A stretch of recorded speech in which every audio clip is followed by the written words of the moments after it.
members on the House Agriculture Committee and the hardworking staff. We delivered as a part of this big, beautiful bill, pieces of legislation that will just serve well the people who consume and the people who produce agriculture commodities in this country. For the folks who consume, especially the most vulnerable, we've achieved something we haven't been able to do in a very long time, and that is to restore the intent of Congress, not by cutting or taking people off the roll for the nutrition programs, but restoring program integrity that makes sure they're able to get what they need. But to do that in a way that gives them hope for a better future, restoring rungs on a ladder of opportunity. And for the hardworking farm families who really are the producers that are in production that have been up, actually, with these past couple days, I feel like a dairy farmer, with these hours we're working. But these families, they're up before sunlight. They're out there working. And we were able to deliver what I fondly refer to as Farm Bill 1.0. We couldn't do everything that they needed, but we were able to deliver a tremendous amount in terms of risk management for hardworking farm families that are really experiencing the worst farm economy in a half a century. And we know that we need those hardworking families to thrive, not just survive, but to thrive, because of them we have food security, which gives us national security. And so I'm just, once again, really proud to be here this morning, and proud to introduce one of my chairmen of the committee I serve, Chairman Wohlberg with Education and Workforce. Thank you. It's great to stand up here. This is the first step of the continuing process, and I want to give great appreciation to our speaker, our entire leadership team, and of course to the guy who is a must-do man, and that's President Donald Trump. That gave us all the purchase power to move what we needed to do. And I want to say thank you to my committee, as well as the committee staff that work significantly. I think they all believe that without an educated workforce, we don't have a workforce that succeeds in this world. And without a workforce, we don't have a need for education. So put them two together, and we've got the opportunity. And so we were given a high lift, a high challenge. We found ultimately almost $350 billion of savings. And that's the term because it gives us a chance to make sure that students have a better opportunity with reduced costs to go through their educational process, with incentives that make that work, but also make sure that we don't have factory workers in Michigan and ranchers in Texas paying for lawyers in Manhattan their education. But everybody has that opportunity, and we also give universities and colleges and community colleges and tax-paying universities the opportunity to counsel students against taking on debilitating debt that puts them back and really stops the thrust of educational process. This is a start. We trust that the Senate has seen the pattern now, and we can work with them to achieve something that moves education and workforce forward in ways we haven't seen in a long, long time. And it was great to be part of this leadership team, this great group of chairmen, and it's a privilege now to introduce a guy who did yeoman work on Ways and Means, Chairman Smith. I first just want to say thank you for the hard work that's been put in by our House leadership team and every one of my fellow chairs, but also every single Republican member of this conference. Iron sharpens iron.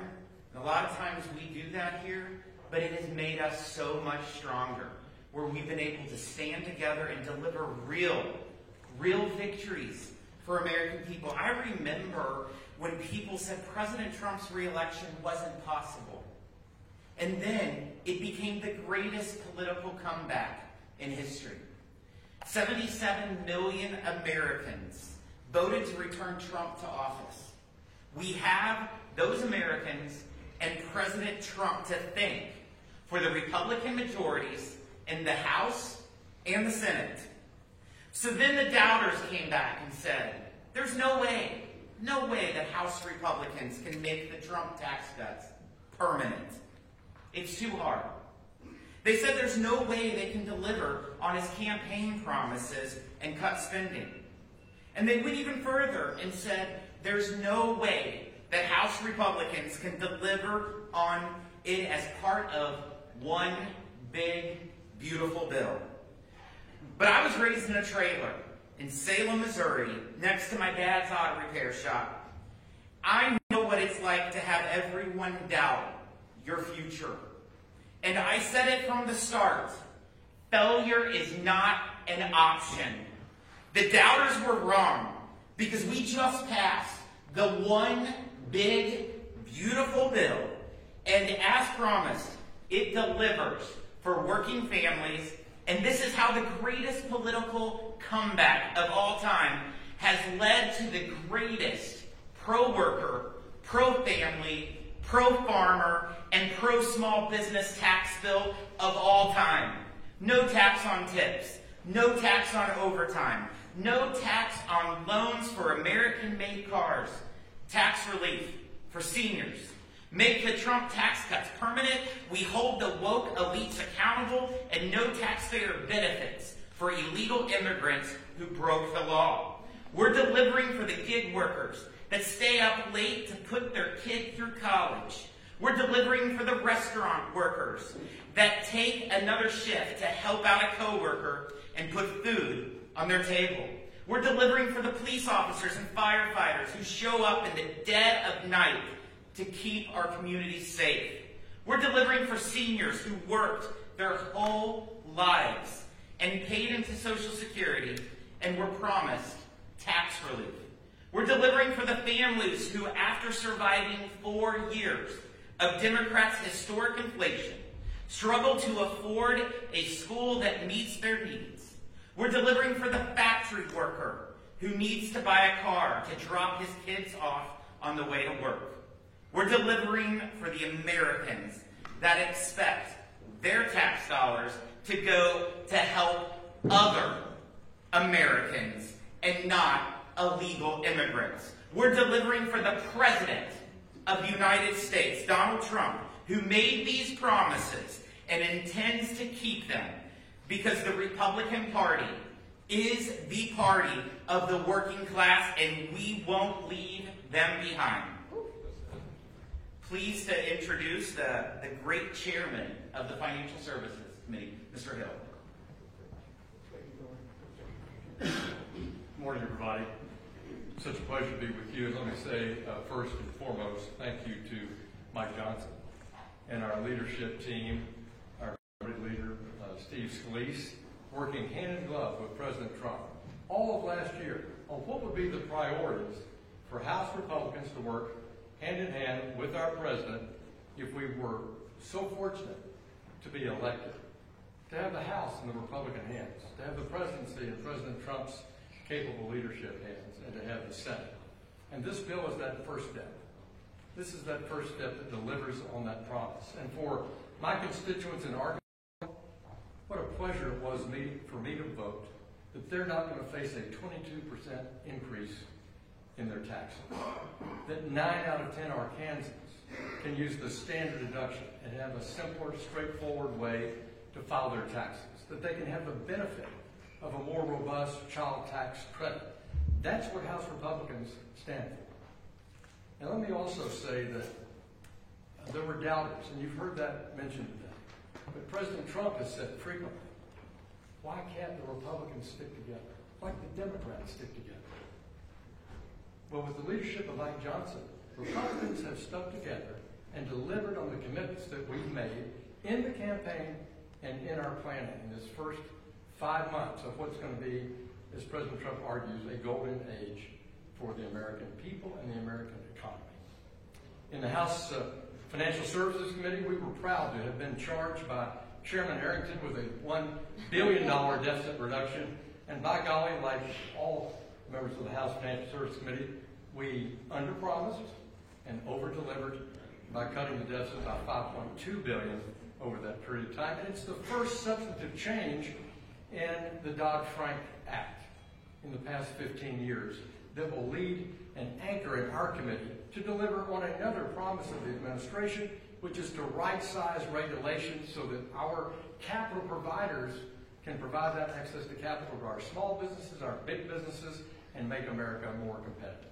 So again, congratulations to my fellow members of House leadership, our committee chairs, our staffs that worked so hard for so many months to deliver on what is a big success for our country.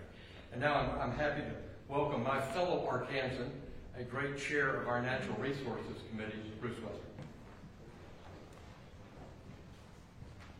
Good morning. You know, winning feels good. It always feels good, but it feels much better when you win as a team. And this was a team victory.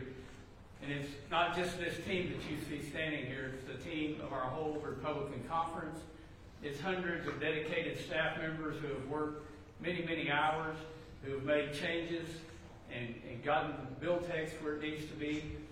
But we wouldn't be at this point without the leadership of our speaker, who just keeps winning every time something comes up. And we don't have an option not to win. There is no other option than to win for the American people.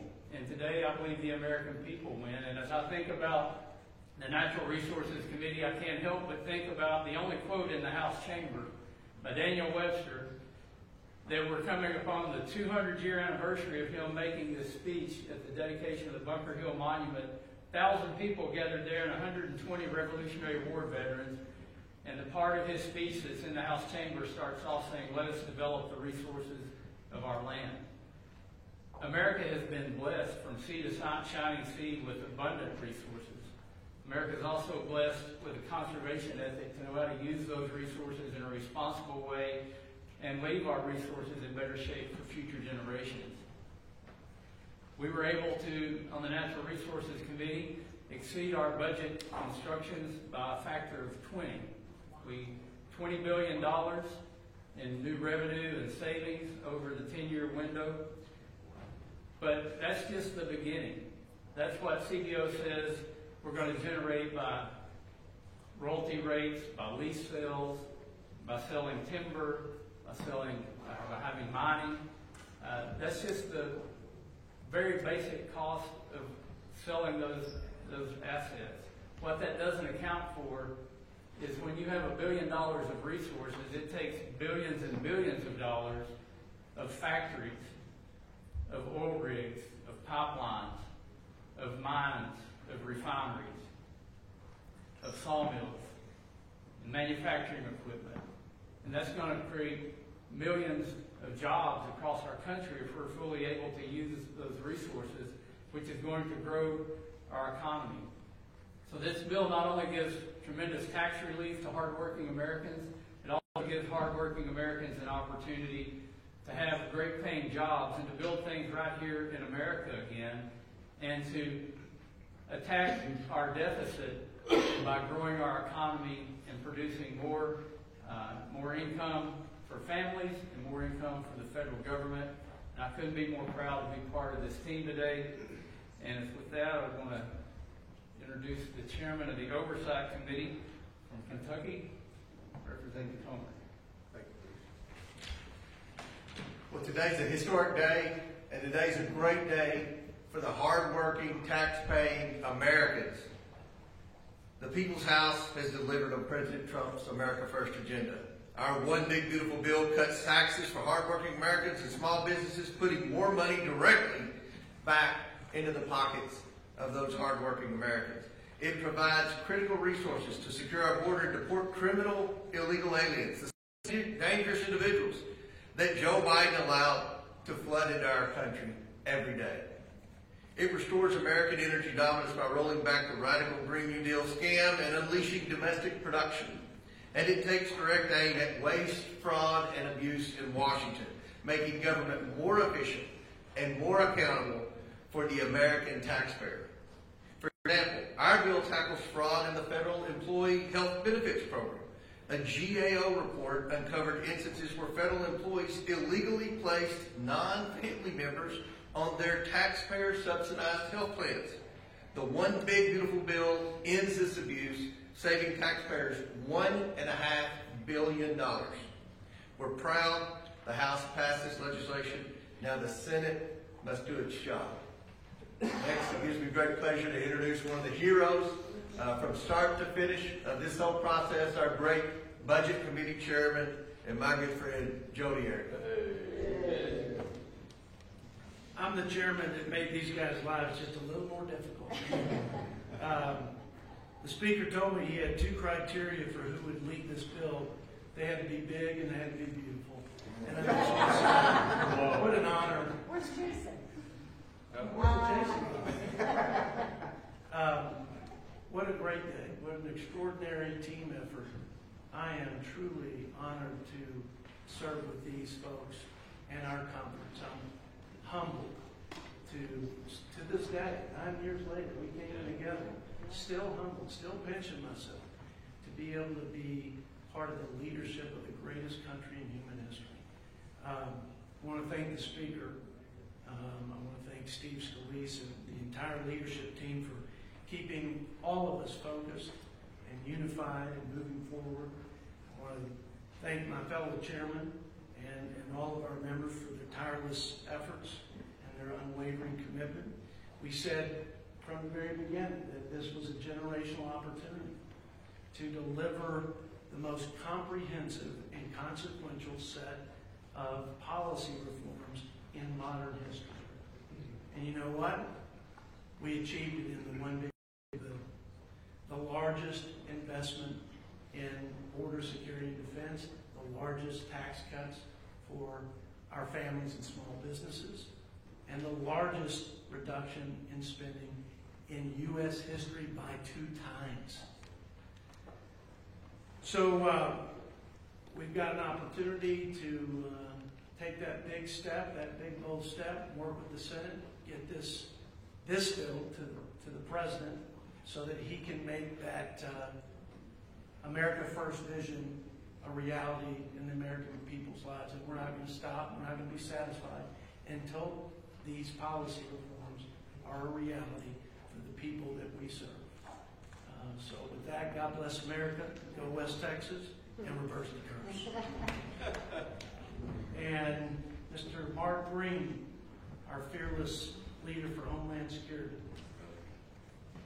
No bill's perfect, but this one is big and beautiful, and I'll tell you why it's beautiful to me. It's beautiful to me because House Republicans, under the leadership of Mike Johnson and Donald Trump, showed the American people that we will do what we promised. And we showed the world that the borders of the United States of America are sovereign and secure. Our team, my Committee of Homeland Security, has been poring over this for a year on how best to do this. My staff, who some of them are here, thank you for your hard work. We're going to construct and add to the border wall with technology, cameras, lights, access. We're going to invest in the people who put their ass on the line to keep us safe every day. More training, more equipment, modernized equipment, better facilities. It's the right thing to do. We're going to end the threats to the people of this country, from the cartels, from the gangs that poured across our southern border in Fentanyl, and who knows what else with the terrorists that got across the border under the last administration. It all comes to an end. And I want to again thank my team and thank the leadership of this conference. 40 years I think we've been trying to push through border security. I mean, all these different bills, many of which were baits and swaps, and this guy pulled us all together and got it done. We finally secured the sovereign border of the United States. Thank you, and I'll be followed by the speaker. Well, this crew behind me is exhausted, so we're going to take maybe 1 or 2 questions and call it a day. Speaker Johnson, was there a pivotal moment that sort of shifted the momentum on this bill? 24 hours ago, the House Freedom Caucus was standing right here saying that they had 7 to 10 days to negotiate the legislation. What changed over the course of the last 24 hours? There were a number of pivotal moments.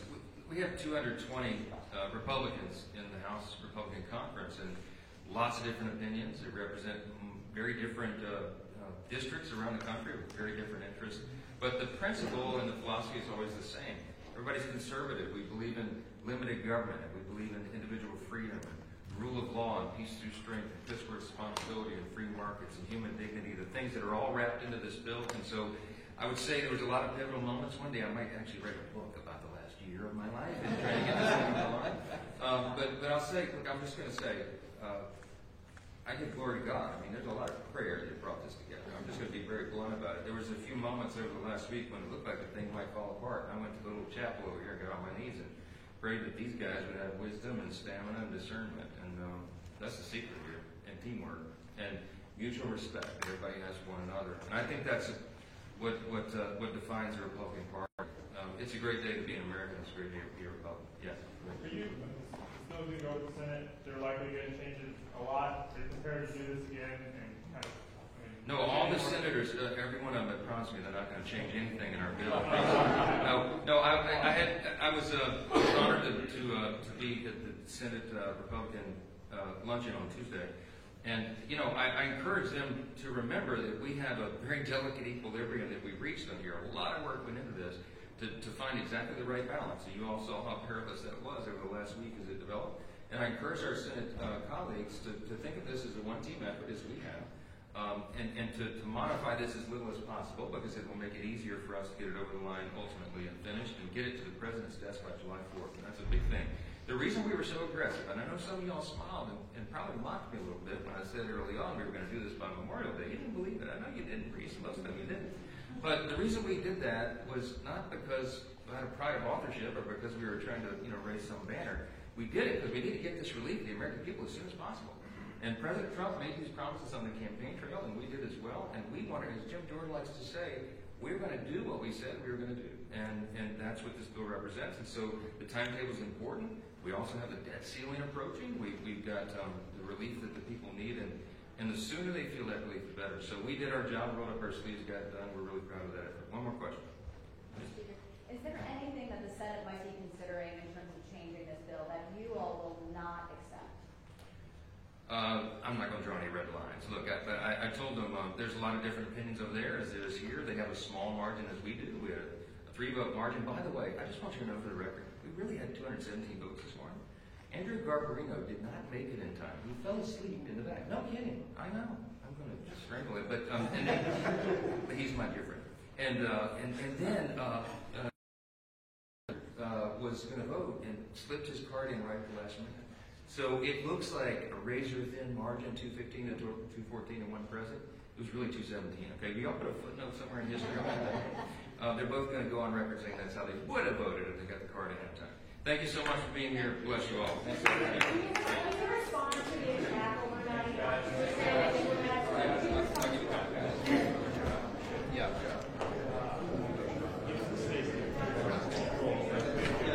I'm just going to, I was asked to comment the horrific tragedy while we were in the middle of the legislation. Obviously, we've been trying to fight any sympathy. President's employees are very strung up in the legislature, and now you see violence coming to Capitol Hill. I have several Jewish colleagues here that are dear friends who came up to me and spoke about China.